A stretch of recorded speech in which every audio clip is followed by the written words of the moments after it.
अस्सलामुअलैकुम वरहमतुल्लाहि वबरकातुहू। प्यारे दोस्तों, आज का हमारा ये वीडियो हर उस इंसान के लिए बहुत ही ज़्यादा ख़ास है जो शादीशुदा है, क्योंकि प्यारे दोस्तों आज की इस वीडियो में हम आपको बताने वाले हैं कि एक शादीशुदा औरत गैर मर्द के पास कब और क्यों जाती है। यानी कि ऐसी कौन सी वजह होती है जिसकी वजह से एक शादीशुदा औरत गैर मर्द के पास जाने पर मजबूर हो जाती है। तो प्यारे दोस्तों, इस वीडियो को हम आपको एक मियाँ बीवी का सच्चा वाक़या इस वीडियो में हम आपको बताने वाले हैं, जो सुनने में तो आपको एक कहानी जैसा लगेगा, मगर ये वाक़या हकीकत है जिसको आप लोग सुनकर भी हैरान और परेशान हो जाओगे। इसलिए प्यारे दोस्तों, अगर आप शादीशुदा हैं तो आपको भी चाहिए कि इस वीडियो को आखिर तक देखें, और अगर आप शादीशुदा नहीं हैं तो भी आपको ये वीडियो आखिर तक ज़रूर देखना चाहिए। ये वीडियो आपकी ज़िंदगी को तब्दील कर सकता है। आप बस इस वीडियो को एक लाइक करें। तो प्यारे दोस्तों, आइए शुरू करते हैं आज के हमारे इस वीडियो को। कभी कभी हम इस बात से अनजान हो जाते हैं कि हमारी की हुई छोटी से छोटी गलतियाँ किस तरह से हमारे बसे बसाए घर को तबाह और बर्बाद कर देती है, हमारे घर को उजाड़ देती है। हम इस बात को भूल जाते हैं कि हमारे घर में जो कुछ गलत हो रहा है, कहीं उसके ज़िम्मेदार हम खुद तो नहीं हैं। प्यारे दोस्तों, आज हम आपको हमारे एक दोस्त का वाक़या सच्चा बताने वाले हैं, जिसको सुनकर आप लोग हैरान हो जाओगे। हमारा एक दोस्त है जिसका नाम है आमिर। उसने अपना एक सच्चा वाक़या हमको बताया है, जिसको सुनने के बाद हमें लगा कि ये वाक़या आप लोगों में भी शेयर करना चाहिए, कि जो कुछ हमारे दोस्त आमिर के साथ हुआ है वो कहीं आप लोगों के साथ न हो जाए। प्यारे दोस्तों, आमिर ने हमको बताया कि एक रात हम मियाँ बीवी सो रहे थे कि अचानक आधी रात को मेरा फ़ोन वाइब्रेट करना शुरू किया। मेरे मोबाइल की स्क्रीन लाइट ऑन हो चुकी थी।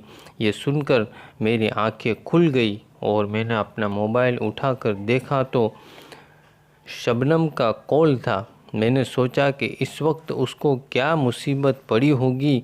मैं कुछ बड़बड़ाते हुए अपना फ़ोन उठाया और उसकी कॉल को काट दिया, और फिर एक व्हाट्सएप पर मैसेज टाइप किया कि इस वक्त मैं आपसे बात नहीं कर सकता हूँ, मेरी बीवी मेरे पास में सो रही है। मैसेज सेंड करने में शबनम के जवाब का इंतज़ार करने लगा। थोड़ी देर बाद मेरे मोबाइल की लाइट फिर से ऑन हुई और मैं समझ चुका था कि शबनम का जवाब आ चुका है। मैंने फिर से अपना मोबाइल उठाया और देखा तो शबनम ने लिखा कि बहुत ही ज़रूरी बात है, थोड़ी देर के लिए आप अपने बेडरूम से बाहर आकर बात कीजिए। ये देखकर मैं जल्दी से अपने बिस्तर से उठा और आहिस्ता से बिना कोई आवाज़ किए अंधेरे में ही अपने हाथों से अपनी चप्पलों को ढूंढने लगा। मुझे जब चप्पल मिली, फिर मैं धीरे धीरे से आगे बढ़ा और कमरे का दरवाज़ा खोला। बाहर की लाइट चालू थी। दरवाज़ा खोलने से हमारे कमरे में हल्की सी रोशनी हुई तो मैंने पीछे मुड़कर देखा कि कहीं मेरी बीवी तो जाग नहीं गई। जब मैंने अपने बिस्तर पर अपनी नज़र डाली तो बिस्तर बिल्कुल खाली पड़ा था, यानी कि मेरी बीवी वो बिस्तर पर नहीं थी। ये देखकर मैं बहुत हैरान हुआ और सोचने लगा कि आखिर वो आधी रात को कहाँ चली गई। ये देखकर मेरे दिमाग में कई तरह के सवाल उठने लगे। मैं बहुत हैरान और परेशान हो गया और जल्दी से कमरे से बाहर निकल कर सीधा अपने किचन की तरफ गया। वहाँ जाकर देखा तो किचन की लाइट भी बंद थी। वॉशरूम की तरफ अपनी नज़र को मैंने दौड़ाई तो वॉशरूम का दरवाज़ा भी खुला हुआ था। अगले 5 मिनट मैंने अपना पूरा घर छान मारा, मगर मुझे वो कहीं भी नज़र नहीं आई। मैंने सोचा कि उसको आवाज़ लगाऊं, मगर फिर मैं डर गया ताकि कहीं पास वाले कमरे में सो रही मेरी माँ उसकी आंख ना खुल जाए। मैं हैरान और परेशान घर में इधर उधर घूम रहा था और मुझे गुस्सा भी बहुत आ रहा था। इतने में मेरा फ़ोन फिर से वाइब्रेट करने लगा। बड़ी ही बेदिली से मैंने शबनम के कॉल को काट दिया और इधर उधर बीवी को देखने लगा। मेरे दिल में कई तरह के सवालात घूमने लगे थे। मेरी माँ की कुछ दिन पहले कही हुई बातें भी मेरे कानों में गूंजने लगी थी। मेरी माँ ने मुझसे कहा था कि बेटा आमिर, आजकल तेरी बीवी के चाल चलन मुझे ठीक नहीं लग रहे हैं। वो घंटों अपने कमरे का दरवाज़ा बंद करके पता नहीं किससे फ़ोन पर लगी रहती है। अभी कुछ दिन पहले ही मेरी माँ ने मुझसे शक का इजहार किया था, लेकिन मैंने उस वक्त इस बात पर ज़्यादा गौर और ज़्यादा तवज्जो नहीं दिया था। मेरी माँ की बातें सोच ही रहा था कि इतने में मेरे दिमाग में एक ख़याल आया कि कहीं वो घर के छत पर तो नहीं चली गई। मैंने अपने दिमाग में सवालों का अंबार लिए घर की सीढ़ियों पर चढ़ने लगा। अभी वो मेरा पाँव आखिरी सीढ़ी पर पड़ने ही वाला था। मेरी बीवी की बातें सुनकर मेरे पाँव वहीं पर रुक गए। मेरी बीवी किसी और मर्द के साथ फ़ोन पर बात कर रही थी और उसको ये बता रही थी कि मैं उसकी बीवी तो बन गई, मगर उसकी मुझ में बिल्कुल भी दिलचस्पी नहीं है। हमारे दरमियान और ज़ोर ज़बरदस्ती का रिश्ता चल रहा है। जब पहली बार मैंने उनके फ़ोन में किसी शबनम नाम की लड़की के गंदे मैसेज पढ़े तो मैं उनको पढ़कर बहुत ही रोई थी। मेरा दिल किया कि मैं उनसे इस बारे में बात करूं, मगर फिर मैं डर गई कि कहीं बात आगे ना बढ़ जाए और कहीं वो गुस्से में आकर के मुझको तलाक न दे दें। जब मैं सो जाती हूँ तो वो घंटों फ़ोन पर किसी और लड़की से बातें करते रहते हैं। मैं अपने आप को अंदर से कोसती रहती हूँ, मगर मैं इस बात को कितने दिनों तक बर्दाश्त करती। मैं भी तो इंसान हूँ, मुझे भी तो कोई चाहिए जो मेरा अपना लगे, जिससे मैं अपने दिल की बातें कर सकूं, जो मेरे दिल की बातों को सुन सके।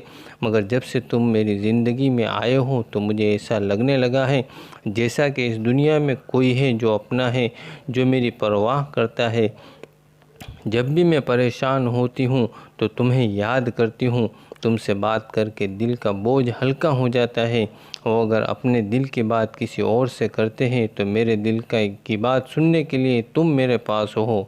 प्यारे दोस्तों, आमिर ने बताया कि अभी उनकी बातें चल ही रही थी, मगर मेरी बर्दाश्त कम पड़ गई।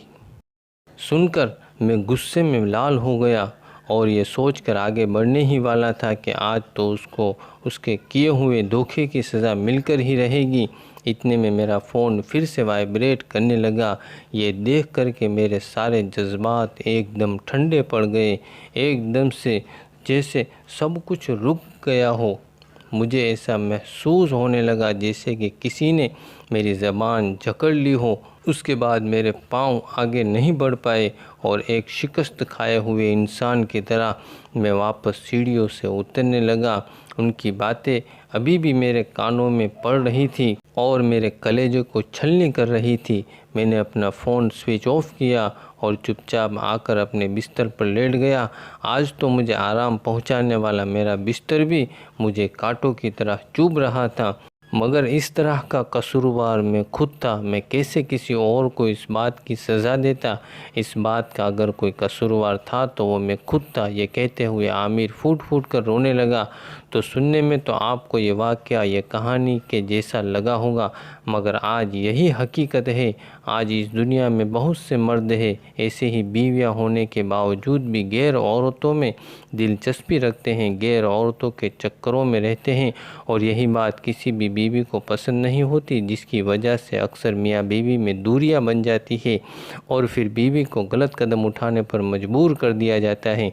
तो प्यारे दोस्तों, अगर आप चाहते हो कि आपकी बीवी आपके लिए हमेशा वफादार बन के रहे तो पहले आप अपने आप को देखिए, कहीं आप खुद तो कुछ गलत नहीं कर रहे हैं, कहीं आप तो किसी और लड़की के चक्कर में नहीं हो। अगर आप ऐसा कर रहे हो तो आप पहले ही अपने आप को बदल लीजिए, अपने आप को सुधार लीजिए।